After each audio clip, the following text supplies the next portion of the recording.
1 Corinthians chapter 7, verse 25 through 40.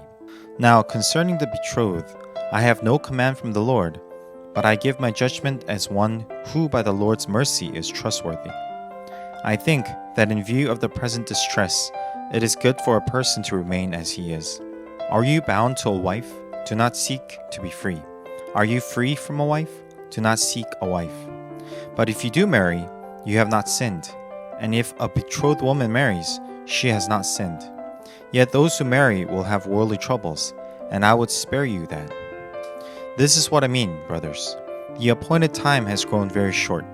From now on, let those who have wives live as though they had none, and those who mourn as though they were not mourning, and those who rejoiced as though they were not rejoicing, and those who buy as though they had no goods, and those who deal with the world as though they had no dealings with it. For the present form of this world is passing away. I want you to be free from anxieties. The unmarried man is anxious about the things of the Lord, how to please the Lord.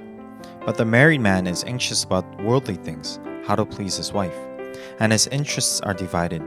And the unmarried or betrothed woman is anxious about the things of the Lord, how to be holy in body and spirit. But the married woman is anxious about worldly things, how to please her husband. I say this for your own benefit, not to lay any restraint upon you, but to promote good order and to secure your undivided devotion to the Lord. If anyone thinks that he is not behaving properly toward his betrothed, if his passions are strong, and it has to be, let him do as he wishes. Let them marry, it is no sin.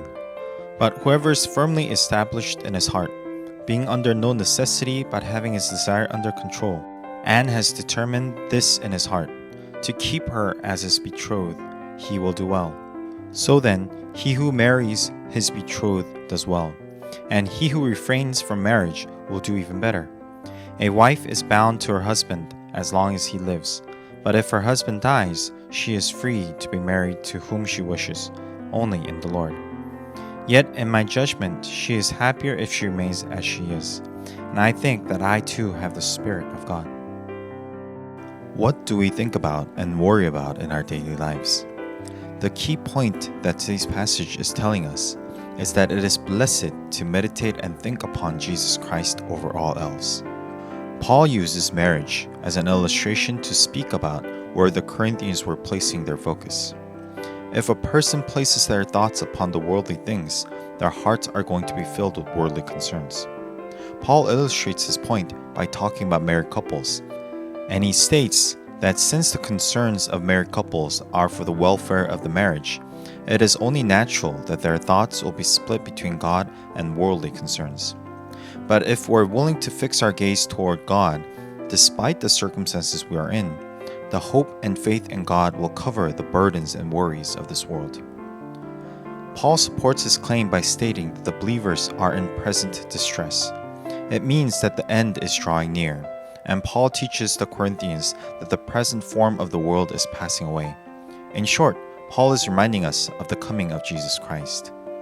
The reason we're able to overcome the worries of this world is that our trust and hope is set in the coming of our Lord Jesus Christ. 1 Thessalonians chapter 5 verse 2 to 6 says, "For you yourselves are fully aware that the day of the Lord will come like a thief in the night.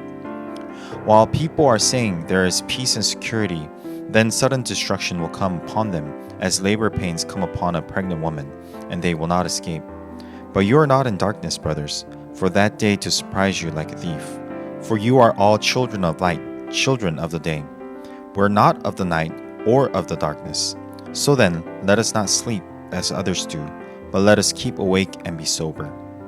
The wisdom Paul is teaching us is for us to not fill our thoughts and hearts with worldly concerns, but to place our hope and faith in the coming of Jesus Christ and live a life with eternity in mind. As we meditate on today's passage, let us place our hope on the one who is to come and live with our faith secure in our Lord Jesus Christ.